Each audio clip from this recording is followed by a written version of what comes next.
اور حضور کے روضہ اقدس سے نبی کریم صلی اللہ علیہ وسلم کا جسم مبارک نکال کر لے آؤ. تاکہ پروگرام یہ تھا، یہ سازش تھی کہ ہم حضور صلی اللہ علیہ وسلم کے جسم کی بے حرمتی کریں گے اور پھر لوگوں سے یہ کہیں گے، اور اس طریقے سے نبی کی محبت ان کے دلوں سے ختم ہو جائے گی. یہ پروگرام اور یہ سازش انہوں نے تیار کی. اس کام کے لیے عیسائیوں نے 2 آدمی تیار کیے جنہوں نے اسلام کا لبادہ اڑا، لمبی داڑیاں رکھی، چہروں پہ دستاریں سجائیں، جبے پہنے، ہاتھوں میں تسبیحیں پکڑی، لبوں پہ قرآن کی آیتیں تھیں. وہ حاجی بن کر، وہ متقی بن کر، وہ نوازی بن کر، وہ اس لبادے کے اندر آ کر جو ہے وہ مدینہ طیبہ کی سرزمین پر پہنچ گئے.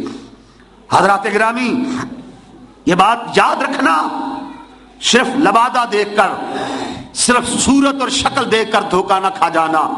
اس لبادے کے اندر کئی راہزن بھی ہوتے ہیں، کئی ایمان کے ڈاکو، دین کے چور بھی موجود ہیں، کئی قاتل اور دہشت گرد بھی آج کے دور کے اندر یہی لبادہ اوڑھ کر پھر رہے ہیں، آ رہے ہیں. اے مسلمان ہوشیار، خبردار. معیار یہ نہیں ہے کہ داڑھی کس کی لمبی ہے، جبہ کس کا لمبا ہے، دستار کس کی بڑی ہے، تسبیح کس کے ہاتھ میں لمبی ہے، قرآن کون پڑھتا ہے، حدیث کون پڑھتا ہے. نانا، معیار یہ ہے کہ کملی والے آقا کی محبت کس کے دل کے اندر موجود ہے، نبی کا غلام کون ہے، نبی کا عاشق کون ہے، نبی پر تن من دھن قربان کرنے کا جذبہ کس کے اندر موجود ہے. بہرحال وہ 2 آدمی اس روپ کے اندر مدینہ طیبہ کی سرزمین پر آئے. پیسہ ان کے پاس بے شمار تھا. مدینہ طیبہ میں آ کے روضہ اقدس کے قریب ایک مکان انہوں نے کرائے پر خرید لیا. وہاں رہنے لگے. ساری رات، سارا دن بس وہیں رہتے یا روضہ اقدس پہ جاتے، نہ باہر نکلتے، نہ لوگوں سے ملتے. ہاں، غریب مدینے کے غرباء میں لنگر تقسیم کرتے ہیں، مال دیتے ہیں، بیواؤں کی، غریبوں کی، مسکینوں کی مدد کر رہے ہیں. یہ کام بھی اپنے عروج پر ہے، یہ کام بھی کر رہے ہیں. لیکن ان کا پروگرام کچھ اور تھا. ادھر اللہ کے پیارے محبوب سرور کائنات صلی اللہ علیہ وسلم ایک رات اس دور کے اندر ایک مرد کلندر، ایک نیک حکمران جو متقی بھی تھا، نمازی بھی تھا، حاجی بھی تھا، شب زندہ دار بھی تھا، اور سب سے بڑھ کر یہ کہ مدینے والے کا عاشق بھی تھا. رات کو خواب میں سوئے نور الدین زنگی محمود زنگی علیہ رحمہ، حضور سرور کائنات صلی اللہ علیہ وسلم کا دیدار نصیب ہوا.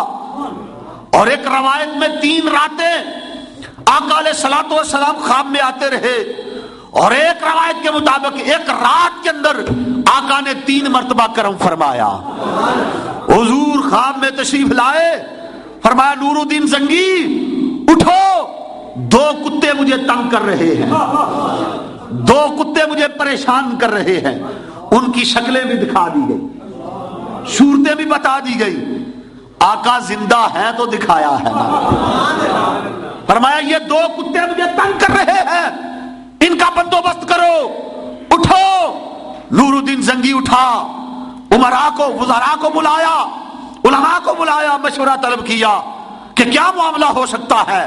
انہوں نے بتایا کہ لگتا ہے مدینہ طیبہ میں کوئی عجیب واقعہ ہوا ہوگا. نور الدین زنگی کملی والے آقا کی محبت دل میں لے کر، یقین اور ایمان تھا کہ کملی والے آقا آج بھی اپنی قبر انور میں زندہ ہے. ورنہ لوگ خواب کا معاملہ سمجھ جاتے، کہتے یہ تو خواب ہے، خواب تو آتے ہی رہتے ہیں. لیکن میں قربان جاؤں، نور الدین زنگی کا عقیدہ کتنا اچھا تھا، اور وہ حکمران کتنے نیک تھے، اور وہ عقیدہ اہل سنت والجماعت کا عقیدہ تھا کہ اللہ کا محبوب اپنی قبر اطہر کے اندر زندہ ہے. حضور جو فرماتے ہیں وہ حق ہے، وہ سچ ہے. نور الدین زنگی اٹھا، امراء کو، علماء کو ساتھ لیا، کچھ وزراء ساتھ لیے، مال و دولت لیا، مدینہ طیبہ کی جانب بڑھ گئے. جب وہاں پہنچے اب سوچ میں پڑ گئے کہ کیا کروں. بارگاہ رسالت میں حاضری دی. اب پریشان ہے کہ معاملہ کہاں سے شروع کروں، کیسے پتا چلے گا، کیا معاملہ ہوگا. مشورے میں یہ طے پایا کہ سارے مدینہ پاک کے رہنے والوں کی دعوت کی جائے۔ اعلان کر دیا گیا، منادی ہو گئی کہ سلطان نور الدین مدینے کے لوگوں میں تحائف تقسیم کرے گا، سب کے لیے دعوت ہے، دعوت عام ہے۔ لوگ اکٹھے ہو گئے، جمع ہو گئے۔ اب نور الدین تو کوئی اور چیز تلاش کر رہا تھا نا، اس کو تو اپنے آقا کے فرمان پہ کتنا یقین تھا، تلاش کر رہا ہے، تلاش کر رہے ہیں کہ وہ چہرے نظر نہیں آتے، وہ بدبخت دکھائی نہیں دیتے۔ سارے مدینے کے لوگ دیکھے مگر وہ نظر نہ آئے۔ لوگوں سے پوچھا، گورنر مدینہ کو بلا کر پوچھا، سب لوگ آ گئے کہ کوئی باقی بھی بچا ہے؟ اس نے کہا کہ جی 2 آدمی ہیں، وہ بڑے نیک ہیں، وہ بڑے متقی ہیں، وہ تو اپنی جگہ سے باہر نکلتے ہی نہیں ہیں، وہ تو ہر وقت اللہ اللہ کرتے رہتے ہیں، اپنے گھروں میں بیٹھے رہتے ہیں، بس یہی ان کا ٹھکانہ ہے، مگر مالدار بڑے ہیں، انہیں مال کی حاجت ہی نہیں ہے۔ وہ اس لیے نہیں آئے کہ انہیں تحفے تحائف کی حاجت، ان کے پاس بڑا مال ہے۔ اور یاد رکھو، جب بھی اسلام کے خلاف کوئی سازش کی گئی، عیسائیوں نے، یہودیوں نے مال پانی کی طرح بہایا۔ مال ان کے پاس بھی بڑا ہے، مال جھوٹی نبوت کے دعوے داروں کے پاس بھی بڑا ہے، مال بدمذہبوں کے پاس بھی بڑا ہے، اور ہمیشہ انہوں نے مال کے ذریعے سے اسلام کو، مسلمانوں کو ختم کرنے کی کوشش کی ہے، سازش تیار کی ہے۔ وہ کیری لوگر بل کی صورت میں ہو، وہ امریکہ کی طرف سے امداد کی صورت میں ہو، بظاہر تو یہ امداد اچھی لگتی ہے، پیسہ اچھا نظر آتا ہے، مگر اس کے پیچھے کیا کیا سازشیں ہیں، اس کے پیچھے کیا کیا ان کے ہتھ کنڈے اور ان کے کیا کیا جو ہیں وہ ان کے پروگرام ہیں، ان سے باخبر ہونا چاہیے کہ آج تک پاکستانی حکمران اس بات کو نہیں سمجھے۔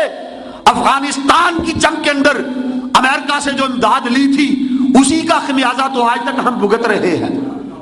یہ جو حملے ہو رہے ہیں، یہ جو مسلمانوں کی لاشیں، معصوم بچوں کی لاشیں اور خواتین کی، بے گناہ مسلمانوں کی لاشیں جل رہی ہیں، آگ لگی ہوئی ہے، صفحے ماتم بچھا ہوا ہے، یہ وہی امداد ہے جو افغانستان کے نام پر کھائی تھی، یہ اس کا خمیازہ بھگت رہے ہیں۔ اللہ تعالیٰ ہدایت دے، پتہ نہیں کیری لوگر بل کی صورت میں جو امداد ملے گی تو اس ملک کا کیا حال ہوگا، یہاں کے رہنے والوں کا کیا حشر ہوگا۔ اللہ اپنے محبوب کے صدقے میں حفاظت فرمائے اس ملک کی اور ہمیں اس سے محفوظ رکھے۔ حضرات ذی وقار عرض یہ کر رہا ہوں، اس گورنر نے کہا کہ ان کے پاس مال بڑا ہے، دولت بڑی ہے، انہیں کسی شے کی حاجت اور ضرورت نہیں ہے۔ سلطان نور الدین نے فرمایا نہیں، میں ان کو بھی دیکھنا چاہتا ہوں، انہیں لاؤ۔ جب انہیں پیش کیا گیا، سلطان نور الدین نے پہچان لیا، فرمایا یہی وہ 2 کتے ہیں جو مجھے آقا نے خواب کے اندر دکھائے ہیں، یہی وہ ہے۔ انہیں پکڑا گیا، ان کے گھر کی تلاشی لی گئی، بظاہر جبہ ہے، دستار ہے، داڑھی ہے، تسبیحات ہے، لیکن دیکھا کہ گھر کے اندر جہاں مصلی بچھایا تھا، اس مصلی کے نیچے انہوں نے سرنگ نکال رکھی ہے۔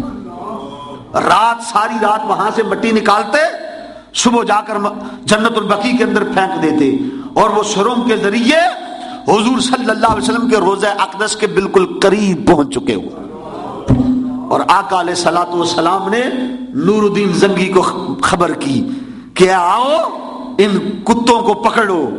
سلطان نور الدین نے انہیں قتل کروا دیا، اور اس کے بعد روضہ اقدس کے چاروں طرف خندق کھدوائی، زمین کھدوائی، یہاں تک کہ پانی نکل آیا، اور پھر سیسا پگھلا کر چاروں طرف دیواریں کھڑی کر دی تاکہ اب قیامت تک کوئی بدبخت اس کام کے لیے جرأت نہ کر سکے۔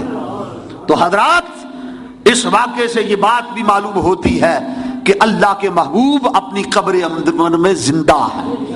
تو زندہ ہے واللہ، تو زندہ ہے واللہ، میری چشم عالم سے چھپ جانے والے، اور اللہ کا قیامت تک کے مسلمانوں کے لیے اعلان ہے کہ مجرموں، اے گناہگارو، اگر گناہ کر بیٹھو، اگر جرم کر بیٹھو تو سیدھے میرے نبی کی بارگاہ میں آ جاؤ۔ وہاں آنا اور وہاں آ کر معافی مانگنا تمہارا کام ہے، بخش دینا یہ ہمارا کام ہے۔ اللہ تعالیٰ عمل کی توفیق عطا فرمائے۔ وما علینا الا